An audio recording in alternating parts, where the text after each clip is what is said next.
The first clue was not lipstick, not perfume, not a message from another woman. It was a wet receipt folded inside the pocket of Daniel Miller's raincoat, and it knew more about his Fridays than his wife did. Hannah Miller found it at 12:38 in the morning, standing barefoot in the laundry room of their small house outside Boston, with the dryer humming behind her and the kitchen clock ticking loud enough to make the silence feel alive. Daniel had come home 20 minutes earlier, smiling tiredly, saying the same thing he had said almost every Friday for 8 months. Client dinner ran late. Big account. Nothing interesting. Then he kissed her forehead, placed his raincoat over the chair instead of hanging it up, and went upstairs before she could ask why his hair smelled faintly of ocean air when his office was 30 miles inland. Hannah had not meant to search his pockets. She told herself that twice. She was only checking for tissues before washing the coat. That was what wives did. That was ordinary. But her fingers brushed damp paper, and something in her chest tightened before she even unfolded it.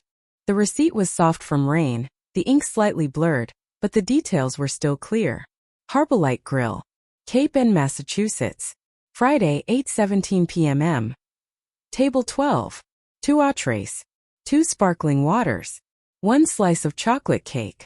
Hannah stared at it, waiting for the explanation to appear between the lines. Maybe he had met a client. Maybe the client had ordered dessert. Maybe Cape Bend was not as far as it felt in her mind. Then she saw the final note printed near the bottom, small and almost cheerful. Birthday candle requested. The laundry room seemed to shrink around her. She smoothed the receipt against the top of the washer with both hands, pressing the wrinkles flat as if truth could be made easier to understand when it lay neatly on a white metal surface. Birthday candle. Daniel had missed Hannah's birthday dinner in April because of a Friday meeting. He had sent flowers the next morning with a card that said he hated disappointing her. She had believed him because believing was what she had built her marriage on. Every Friday had a reason. Quarterly review. Emergency numbers. Client retention dinner. A private call with New York. Always something important, always something too complicated for her to question without sounding small. At exactly 7:30 p.m., Daniel would leave in his navy coat, phone face down in his hand, smile gentle but distant. After midnight he would return with mint on his breath, rain on his shoulders, and stories that had no edges. Hannah used to wait up with dinner wrapped in foil. Then she waited with tea. Then she stopped waiting at all, because Daniel said her worrying made him feel watched. Now she looked at the receipt and felt the past 8 months rearrange themselves into a pattern so clear it almost hurt to see. She carried the receipt into the kitchen and placed it beside the family calendar. One by one, she touched the small blue dots she had drawn on every Friday Daniel disappeared. She had told herself they were reminders for grocery shopping, bills, errands, anything but him. But there they were week after week, a quiet map of absence. Upstairs the floor creaked. Hannah froze. Daniel moved behind the closed bedroom door. Then silence settled again. She looked toward the staircase, then back at the receipt. Her heart wanted to run ahead to answers, but her mind stayed still, sharper than it had been in years. A dinner for 2 could be explained. A seaside restaurant could be explained. Even chocolate cake could be explained by a man patient enough to lie well. But a birthday candle on a night he said he was working late was not a mistake. It was a ritual. Hannah folded the receipt once, carefully, and slipped it into the back of her phone case. Then she opened her laptop at the kitchen table and searched the restaurant address. Cape Bend was 37 miles away. The website showed warm lights, dark wood tables, gray water beyond wide windows, and a photograph of table 12 tucked in the corner with the best view of the harbor. Beneath the picture was a caption. Perfect for anniversaries, birthdays, and special Friday nights. Hannah closed her eyes. For the first time, she did not ask herself whether she was overreacting. She did not wonder if Daniel would call her sensitive, lonely, dramatic, or bored. She only listened to the rain against the window and heard the truth underneath it. Her husband did not disappear on Fridays because of work. He disappeared because somewhere near the water, another life was waiting for him with a candle already lit. The next morning Hannah woke before Daniel's alarm and lay perfectly still beside him, listening to the soft mechanical buzz of his phone charging on the nightstand. Pale Boston light slipped through the curtains, touching the framed wedding photo on the dresser, the one where Daniel had both arms around her waist, and a smile so open she could still remember believing it meant forever. He looked younger in that picture. So did she. Not just in her face, but in the way she leaned into him, trusting the future because she had not yet learned how quietly trust could be trained out of a person. Daniel stirred, reached for his phone, and turned the screen away before checking it. That tiny movement did more damage than any confession could have. Hannah watched him without moving. "You are awake," he said, voice rough from sleep. "Could not sleep," she answered. He smiled faintly, already halfway into the version of himself he wore during daylight. "You have been doing that a lot lately." There it was. The soft beginning of the old script. Her concern was anxiety. Her questions were loneliness. Her memory was unreliable if it made him uncomfortable. Daniel sat up and rubbed his face. "You need something that is yours, Han. A class. A book club. Maybe go back to baking for fun. Sitting around waiting for me is not healthy." Hannah felt the receipt hidden behind her phone case on the nightstand beside her. Thin as a leaf, sharp as glass. "I was not sitting around. I know what I mean." He leaned over and kissed her cheek, gentle enough that anyone watching would have called it affection. "You get in your head." She turned toward him. "Where was the client dinner last night?" Daniel paused for less than a second. "Downtown. Boston." "Yes, Boston." He stood and walked to the closet. "Why?" Hannah looked at the wedding photo instead of his back. "No reason." He laughed softly, but it was not amused. "That is exactly what I am talking about. You ask like there is a trial happening." Trial. The word settled between them. Daniel chose a white shirt, then a navy tie, moving with the confidence of a man whose life had drawers, passwords, and explanations in perfect order. Hannah used to admire that. When they first married, Daniel had been a junior analyst with student loans, an old sedan, and one good suit he wore until the cuffs frayed. Hannah had managed a neighborhood bakery in Somerville then. She loved the warmth of ovens before sunrise, the smell of butter and sugar, the way regular customers trusted her to remember birthdays, allergies, anniversaries, and grief. She was good at making people feel seen. Daniel told her that was her gift. Later, when her mother got sick and Daniel's career began climbing, he said they had to be practical. One of them needed flexibility. One of them had real earning potential. So Hannah left the bakery temporarily. She drove her mother to appointments, handled groceries, hosted Daniel's coworkers, mailed his thank you notes, ironed his shirts before big presentations, and told herself partnership did not always look equal from the outside. Then the bank passwords changed because Daniel said scams were everywhere. The investment accounts became too complicated because Daniel said stress triggered her migraines. Her debit card limit dropped because he said budgeting would help them reach their goals faster. Every lock came with an explanation soft enough to sound like care. By the time she noticed how small her world had become, Daniel had already convinced her small was safe. In the kitchen, he poured coffee into a travel mug and checked his watch. "I may be late again tonight." Not like Friday, just a budget call. Hannah stood across from him in her robe, hands wrapped around a mug she had not filled. "Do you ever get tired of it?" He looked up. "Of what?" "Being needed somewhere else." His expression shifted, not into guilt but into patience. That was worse. "This is how careers work. I am doing this for us." Hannah almost asked what part of us had dinner by the harbor with a birthday candle. Instead she nodded. Daniel stepped closer and touched her shoulder. "You are sensitive because you have had a hard year. I understand that. But do not turn my work into something ugly because you feel left behind." Feel left behind. The phrase landed with surgical precision. He had always known how to make her pain sound like a personal failure. After he left, Hannah stayed in the kitchen until the sound of his car faded. Then she set down the untouched mug, took the receipt from behind her phone case, and placed it beside the calendar. She opened her laptop and began searching. Harbolite Grill. Cape and Table 12. Lane Outreach Fund. The last phrase appeared near the bottom of the receipt in pale ink she had missed the night before, printed under the payment line as if it were nothing. Hannah typed it slowly.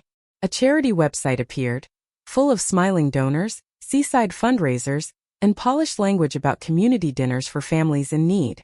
The founder's name sat beneath a photograph of a blonde woman in a cream blazer. Rebecca Lane. Hannah stared at the screen until the kitchen blurred around her. Daniel had not paid with his personal card. He had not paid with a client account. The dinner for two, the sparkling water, the chocolate cake, the birthday candle. All of it had passed through a fund meant to help people. Suddenly the ache in her chest changed shape. This was not only betrayal. This was a door. And the receipt in front of her was the first key. By noon, Hannah had memorized the route to Cape and without meaning to. 37 miles. 48 minutes without traffic. Longer if the tunnels were slow. She sat in her driveway with both hands on the steering wheel, staring at the quiet street where neighbors rolled trash bins back to garages and dog walkers moved beneath bare maple trees, as if the world had not tilted overnight. The receipt was tucked inside her purse now, sealed in a plastic sandwich bag like something fragile pulled from a storm drain. She had photographed it twice, emailed it to a new account Daniel did not know existed, then written every detail in a notebook. Heartbreak Grill, Friday, 8:17 p.m. Table 12, 2 entrees, 2 sparkling waters, chocolate cake, birthday candle, Lane Outreach Fund. Seeing the words in her own handwriting made them harder to dismiss. Daniel had taught her to doubt feelings. Numbers were different. Names were different. A place on a map was different. Hannah drove north with the radio off, passing strip malls, gas stations, school buses, and stretches of highway where winter-gray water flashed between buildings. The closer she got to the coast, the stronger the air seemed to change, saltier, colder, cleaner in a way that made Daniel's lies feel even dirtier. Heartbreak Grill sat at the end of a narrow street near the water, a dark wooden building with wide windows facing the harbor and a chalkboard by the door advertising clam chowder, baked haddock, and Friday night specials. Hannah parked across the street and stayed in the car for several minutes. She had imagined this moment during the drive. Imagined walking in and demanding answers. Imagine someone taking one look at her and saying, "Yes, your husband has been living another life here." But real courage felt less like fire and more like swallowing a stone. Inside, the restaurant was quiet between lunch and dinner. Only a few older couples near the windows and a bartender polishing glasses behind the counter. Table 12 sat exactly where the website had shown it, tucked near the corner with a clean view of gray waves nudging the docks. 2 chairs. A small brass lamp. A vase with one white carnation. Hannah stared at it too long. A young waitress with red hair approached, wiping her hands on a black apron. "Can I help you?"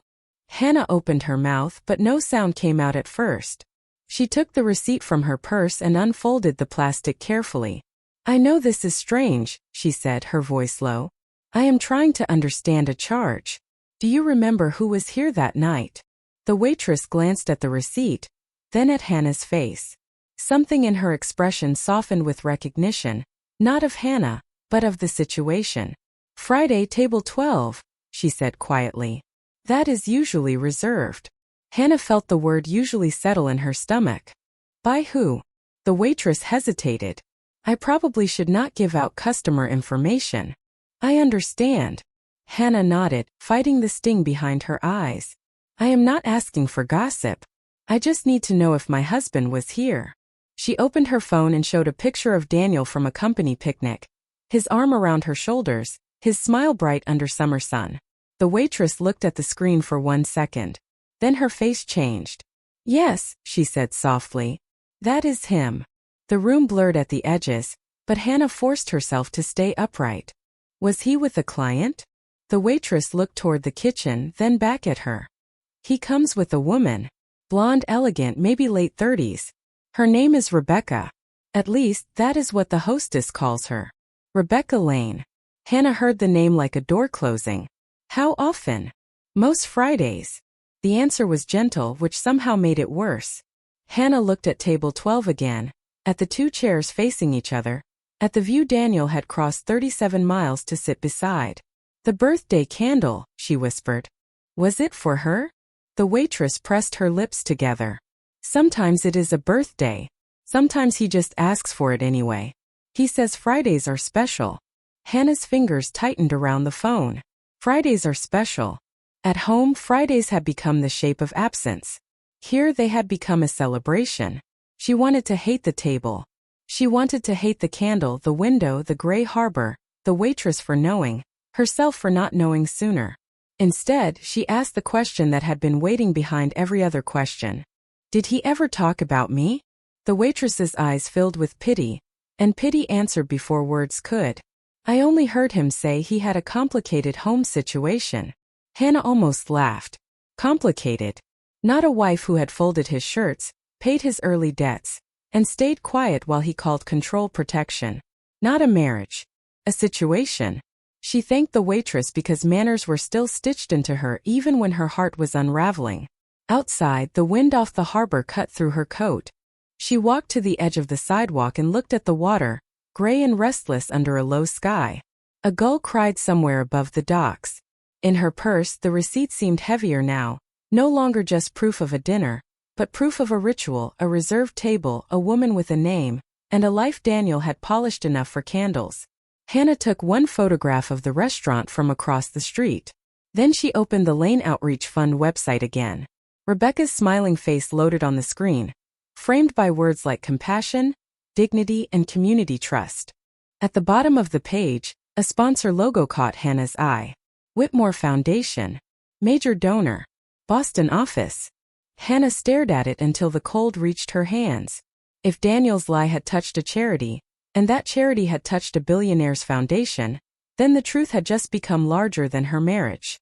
For the first time all day, Hannah knew exactly where she was going next.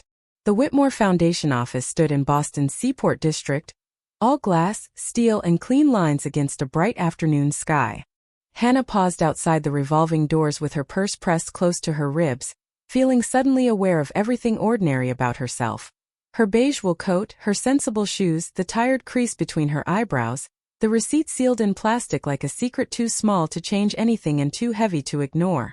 People moved around her in tailored coats, carrying laptops and coffee, stepping into the building as if they belonged to places where money had names, departments, and legal teams. Hannah almost turned back. Daniel would have laughed if he could see her there. He would have said she was making a scene out of a dinner receipt. He would have tilted his head, softened his voice, and asked when she had become so suspicious. But the harbor wind cut across the sidewalk, and for once the cold helped her stay awake. She walked inside. The lobby smelled faintly of cedar, espresso, and expensive quiet. A wall of photographs showed community kitchens, scholarship programs, senior housing projects, and smiling volunteers in matching blue shirts.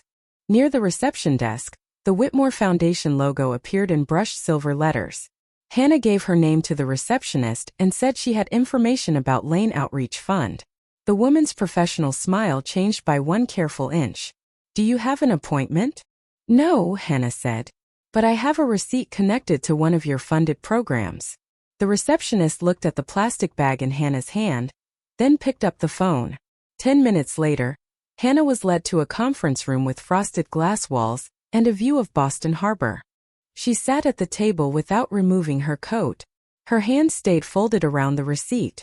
The door opened and a tall man in a navy suit stepped in, carrying no entourage, no dramatic expression, only a black folder and a calm that made the room feel steadier. He looked to be around 40, with neatly styled dark hair, light eyes, and the kind of presence that did not need to announce wealth because the building had already done it for him. "Mrs. Miller," he said. "I am Nathaniel Whitmore." Hannah stood too quickly, almost knocking her purse from the chair. "I am sorry. I did not expect the founder. Most people do not ask reception about a funded partner unless something matters." He gestured to the chair. "Please sit." His voice was quiet, not warm exactly, but respectful in a way Hannah had nearly forgotten could exist between strangers. She placed the receipt on the table. "My husband told me he was at a client dinner in Boston last Friday. I found this in his coat." Nathaniel did not touch it at first. He leaned just enough to read the top line, then the bottom. Harbolite Grill. Cape and Lane Outreach Fund. A small change passed over his face, quick but unmistakable. "Where did you get this?" "From his raincoat." Hannah swallowed. "I went to the restaurant." They knew him. They knew Rebecca Lane. Nathaniel's eyes lifted to hers. Unlike Daniel, he did not ask if she was sure. He did not suggest grief, loneliness, or imagination. He only opened the black folder and removed a printed summary with several highlighted lines. Lane Outreach Fund is already under review. Hannah felt the room go quiet around the edges. For what? Repeated expenses categorized as community dinners, private outreach, transportation, and temporary housing support. Many of them fall on Fridays. Several near Cape Ann. The words entered Hannah slowly, each one finding its place beside the receipt, table 12, the birthday candle, Rebecca's smile on the website. So this is not just my marriage. Nathaniel's expression softened by the smallest degree. I cannot tell you what your marriage is, but I can tell you the numbers are not behaving like charity work. Hannah looked down at the receipt. Daniel always says I get emotional. Numbers do not get emotional, Nathaniel said. People use that excuse when numbers start telling the truth. The sentence landed so cleanly that Hannah had to look away. For months, maybe years, Daniel had turned her instincts into flaws. Now a billionaire whose foundation could make or break Rebecca's public image was telling her that the paper in her hand mattered. My husband works in financial planning, she said. He knows how to make things look legitimate.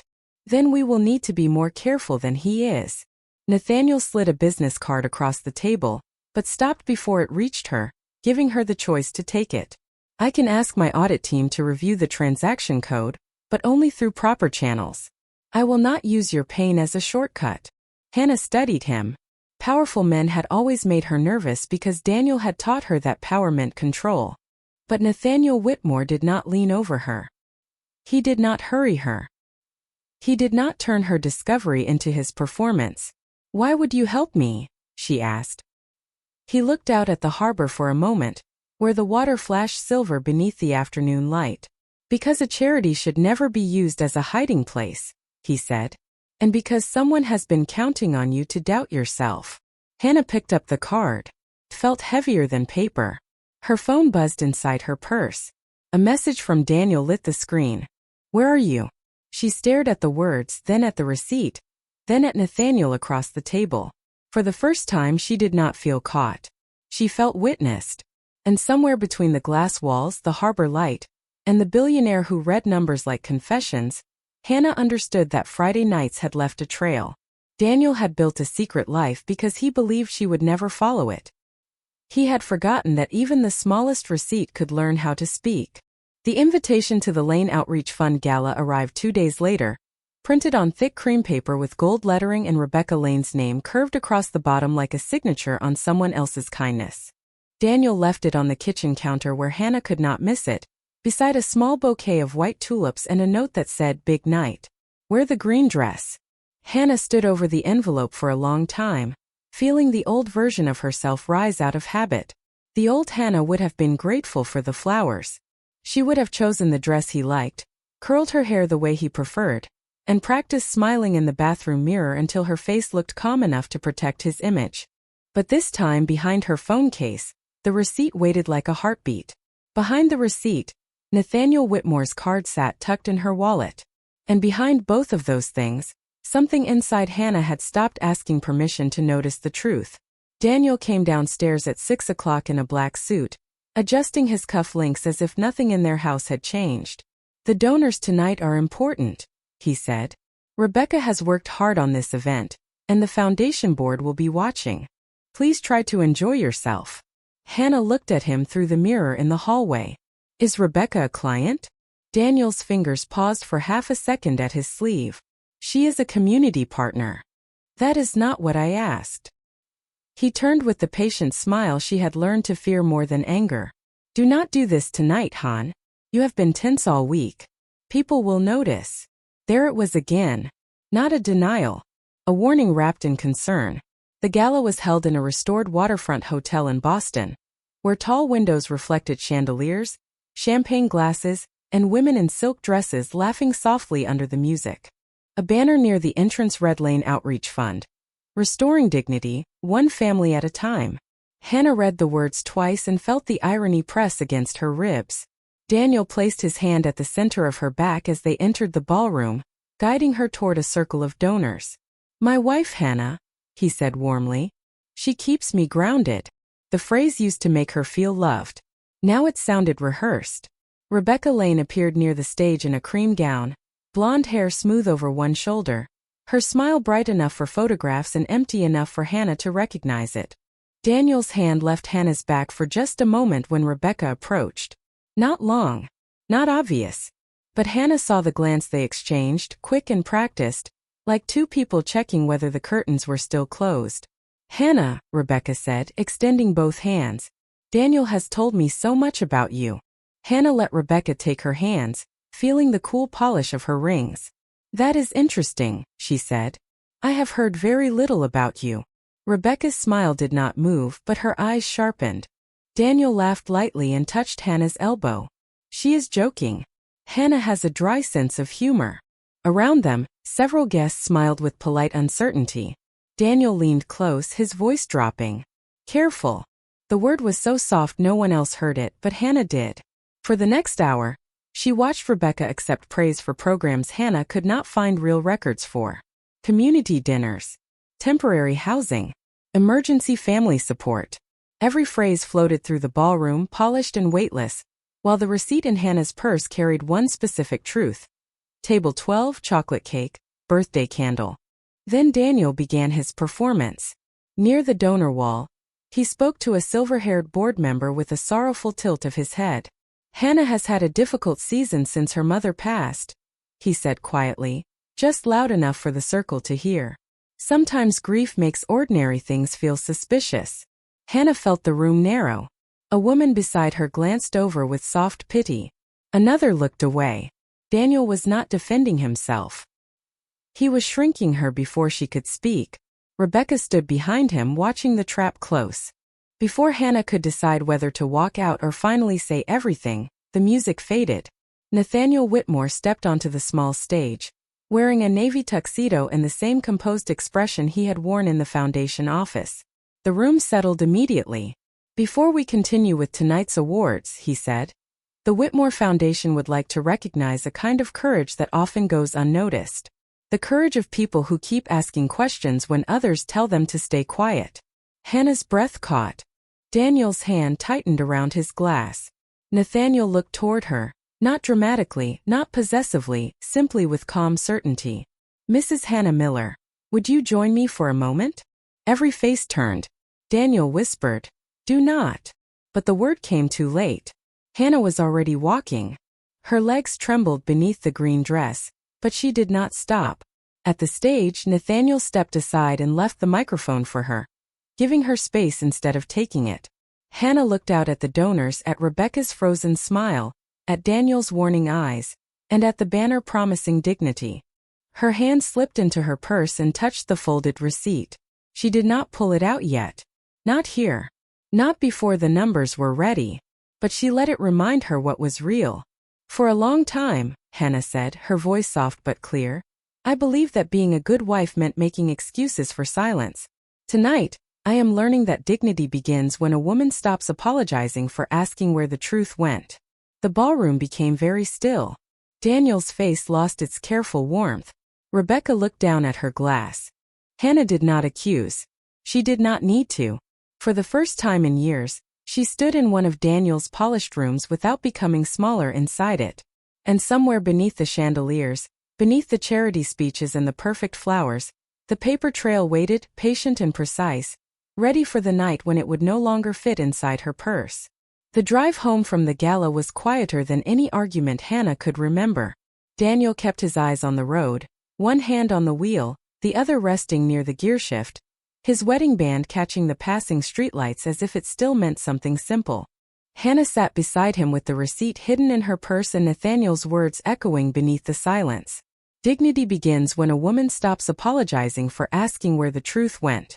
She had said it in front of donors, board members Rebecca Lane, and the man who had spent years teaching her that questions were dangerous.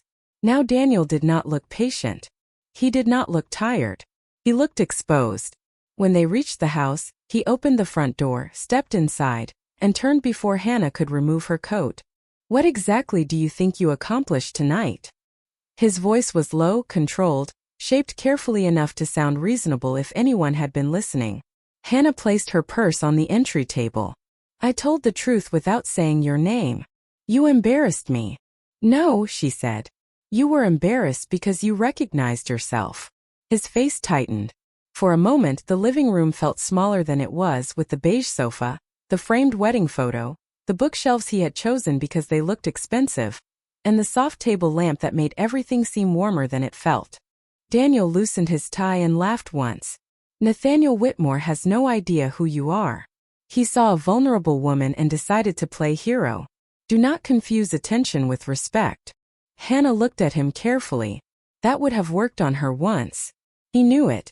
The suggestion that she was being foolish, flattered, naive. The quiet implication that any man who treated her kindly must be manipulating her because, in Daniel's version of the world, kindness was always a tactic. He did not ask me to trust him, she said. He asked me to trust the records. Daniel's eyes flicked toward her purse. Just once. But she saw it. What records? You tell me. The room held its breath. Daniel walked to the kitchen, poured himself a glass of water, and set it down without drinking. I am going to say this one time. Stay away from Rebecca. Stay away from Whitmore Foundation. You are stepping into things you do not understand. Like community dinners in Cape Ann? His hand stilled on the counter. Hannah felt fear move through her. Quick and cold, but it no longer owned the room. Like birthday candles on Friday nights? Daniel turned slowly. His expression had changed again, now polished into concern. You went to that restaurant. It was not a question. Yes. That is not healthy, Hannah. Neither is lying. You followed a receipt like it was a private investigator, he said, shaking his head. Do you hear yourself? She took the folded plastic bag from her purse and held it up between them. I hear this. I hear the date, the time, the fund name, the transaction code. I hear every Friday you told me I was imagining the distance between us.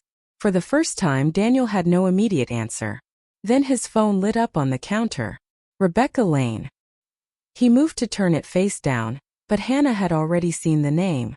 The last thread of uncertainty snapped quietly inside her. Daniel reached for the phone. This is business. Then answer it here. He did not. He let it ring until the screen went dark. Hannah nodded, almost to herself. That is what I thought. The next morning, she met Nathaniel at a public cafe near the Boston Public Garden. A place with wide windows, crowded tables, and enough noise to make secrecy feel less dangerous. She brought the receipt, screenshots of the Lane Outreach website, and photographs of the restaurant. Nathaniel arrived with a member of his audit team, a woman named Marissa Chan, who spoke with calm precision and never once looked at Hannah like she was fragile. Marissa studied the receipt through a clear sleeve. The transaction code is intact, she said. That gives us a path. To what? Hannah asked. Vendor processor, reimbursement request, approving party, and linked accounts. If the fund reported this as community outreach, there should be attendee records, program notes, or beneficiary documentation. Nathaniel sat beside the window, listening more than speaking. When Hannah looked at him, he said, We follow the paper. Only the paper. Within 48 hours, the paper began to answer.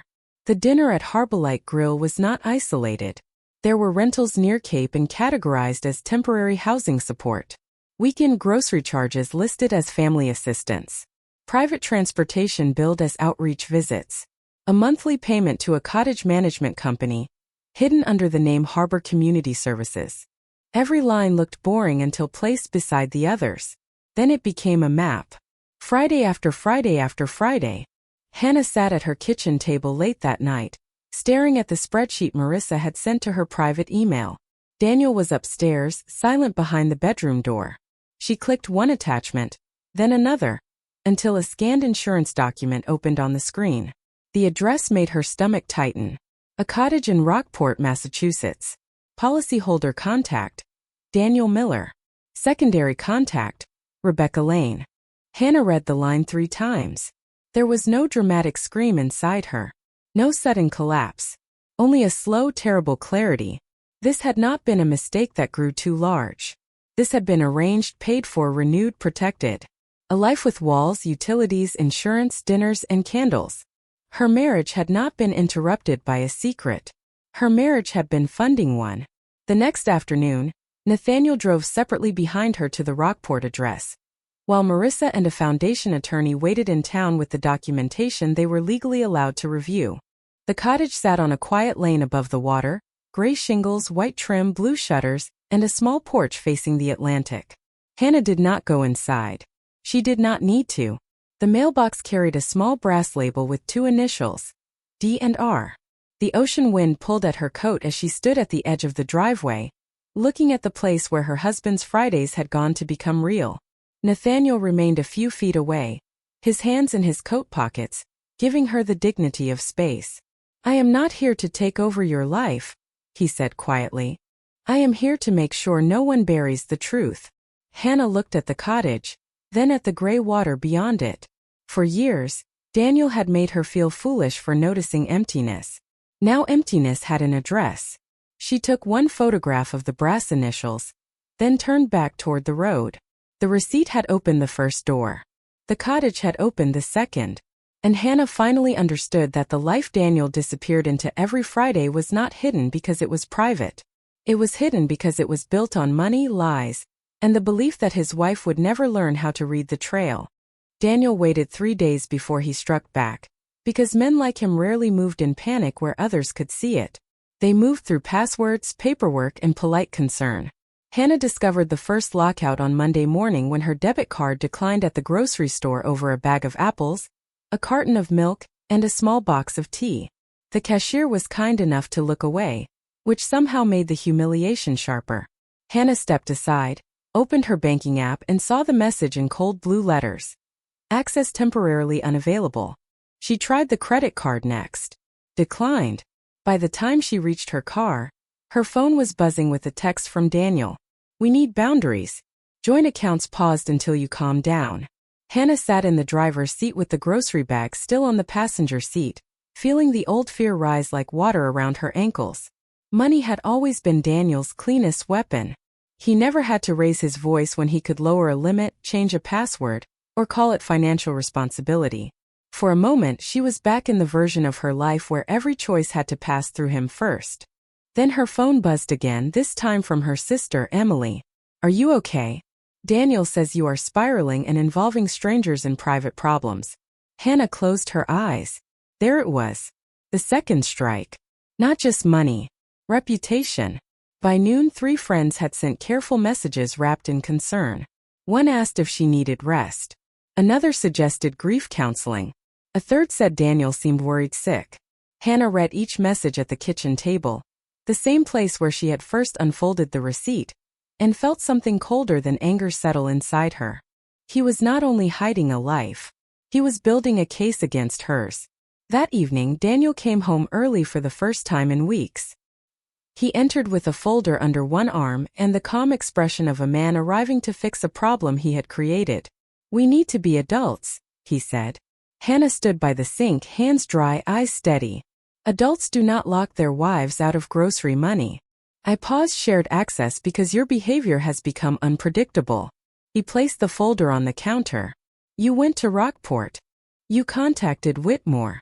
You humiliated me at the gala. Hannah, this is not normal." She looked at the folder. "What is that?" "A path forward." He opened it. "Separation agreement. Temporary support. Confidentiality clause. No public statements. No contact with Lane Outreach Fund, Whitmore Foundation, or Rebecca Lane regarding personal allegations." The language was neat, expensive, and suffocating. Daniel slid a pen beside the papers. "Sign it, and I will restore your cards tonight. You can stay in the house for 30 days. I will help you find an apartment." Hannah stared at the words. 30 days. Temporary support. Confidentiality.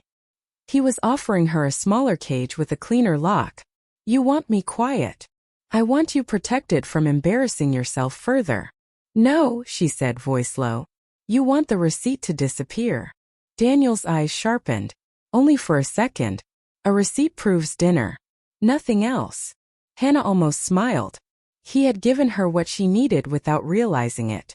He knew about the receipt. He feared it even while pretending it was small. "Then why are you so afraid of it?" she asked. His jaw tightened. The phone on the counter lit up.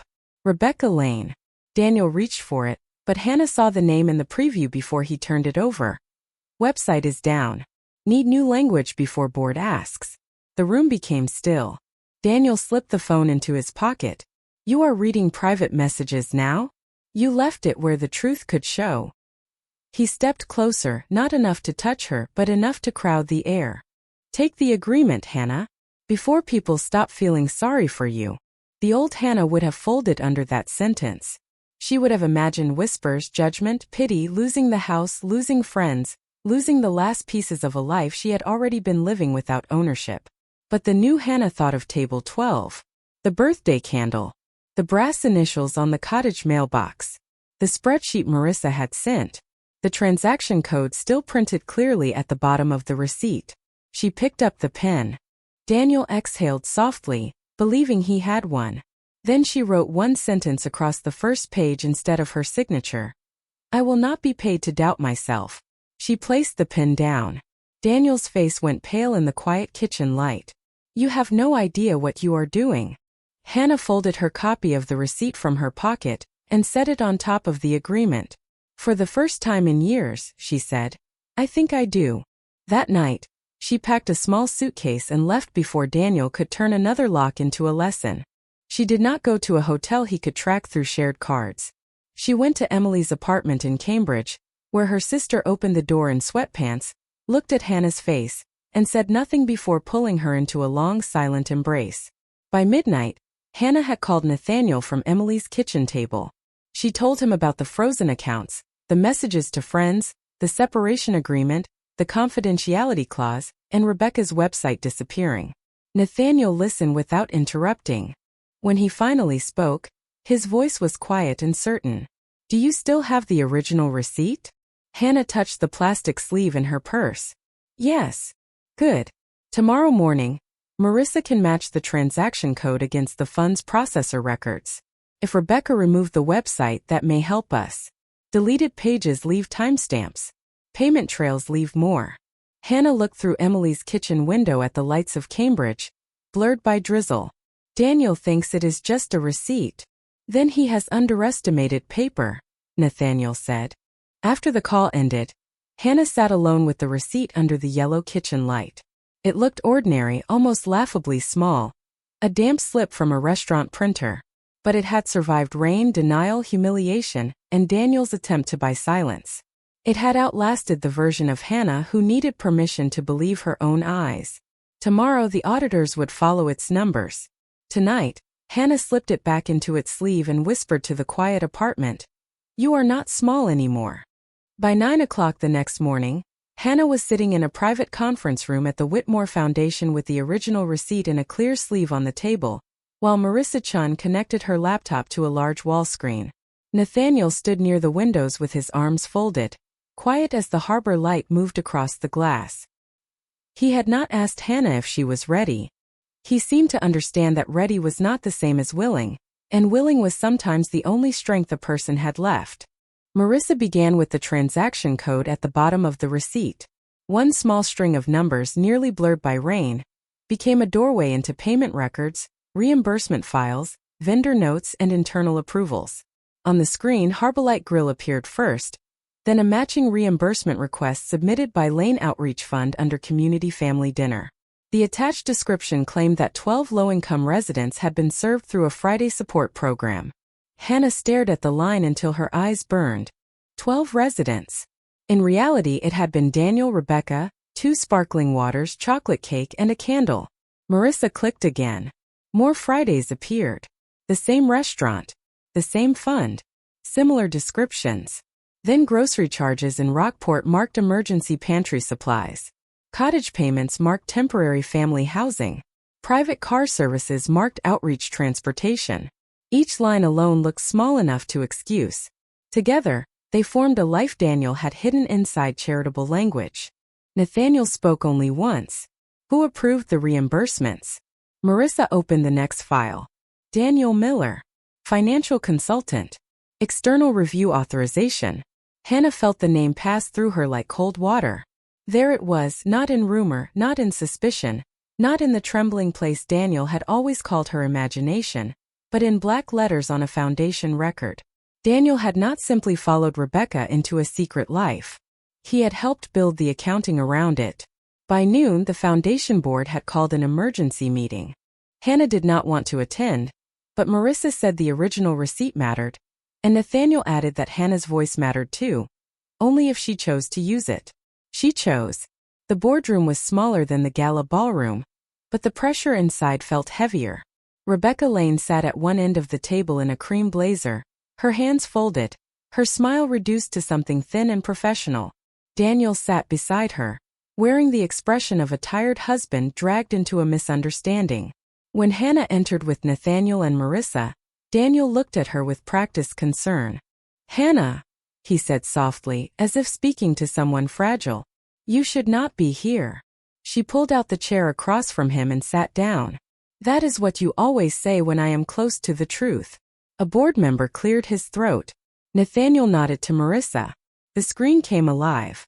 First came the receipt, then the transaction match, then the reimbursement request, then Friday after Friday after Friday, building into a timeline that no gentle voice could explain away. Daniel leaned forward. "These are administrative errors. Rebecca." The gallery is almost empty now, except for the soft glow of the track lights and the quiet echo of footsteps on polished wood.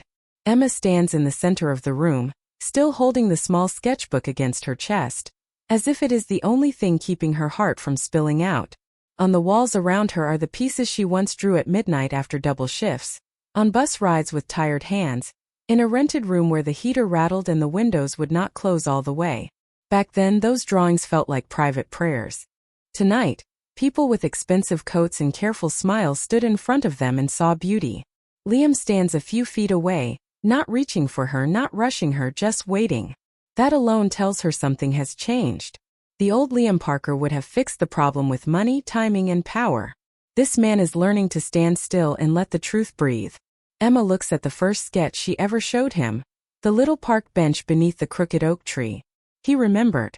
He remembered the bench, the dream, the way she said she wanted one honest room where nobody looked at her shoes before they looked at her work. Her voice comes out small but steady. "You did all this because you felt guilty." Liam takes one breath. "First, yes. Then I realized guilt can open a door, but it cannot build a life. I did this because I believe in you, not as a favor, not as an apology, because your work deserves walls, light, silence, and people who finally listen." Emma lowers her eyes. "And what about us?" Liam reaches into his coat pocket and takes out a folded restaurant receipt, worn at the edges. Emma freezes.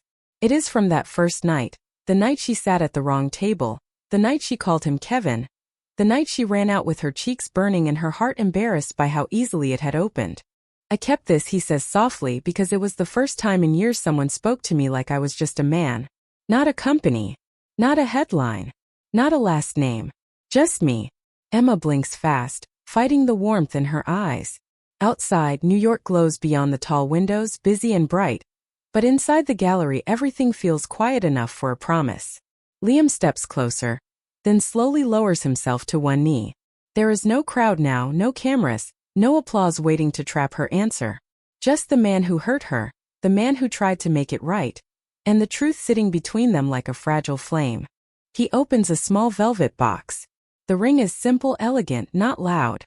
"I know I cannot erase the lie," he says, "but I can spend every day choosing honesty before comfort, you before pride, and love before status." Emma Brooks, will you let our best mistake become the beginning of the rest of our lives? For a moment, Emma hears every version of herself at once. The waitress counting tips. The girl hiding sketches in a drawer. The woman walking out of a ballroom with her heart broken. And now the artist standing in a room filled with proof that she was never invisible. She smiles through her tears and whispers, "Yes, Liam." But no more secrets. His laugh breaks softly, full of relief. Never again. Months later, their wedding is not held in a cathedral or a billionaire estate. It happens in the same little park from her sketchbook, beneath the crooked oak tree, with folding chairs, white flowers, and sunlight drifting through the leaves. Jenny cries before the vows even begin. Claire holds the rings and pretends she is not crying too. Emma walks down the narrow path in a simple dress, her shoes new but modest, her sketchbook tucked into her bouquet like a quiet witness. Liam watches her as if the whole city has disappeared. When they exchange vows, he does not promise her a perfect life. He promises presence. He promises truth. She promises to keep drawing the world as she sees it, even when it scares her. And when they kiss, there is no thunder, no spectacle, no grand performance. Just two people who found each other through one wrong table and chose, with open eyes, to stay. Later, as the sun lowers over the park, Emma notices a small framed sign near the guest book. The Art of Emma Brooks Foundation, supporting working artists with courage, kindness, and a place to begin. Her hand flies to her mouth. Liam leans close and whispers, "Your dream should not end with you." Emma looks at him, then at the people gathered under the golden light, and for the first time, she understands that love is not being rescued from her life. Love is someone standing beside her while she builds it. She laughs softly, takes his hand, and together they walk beneath the oak tree, where the best mistake they ever made has finally become home.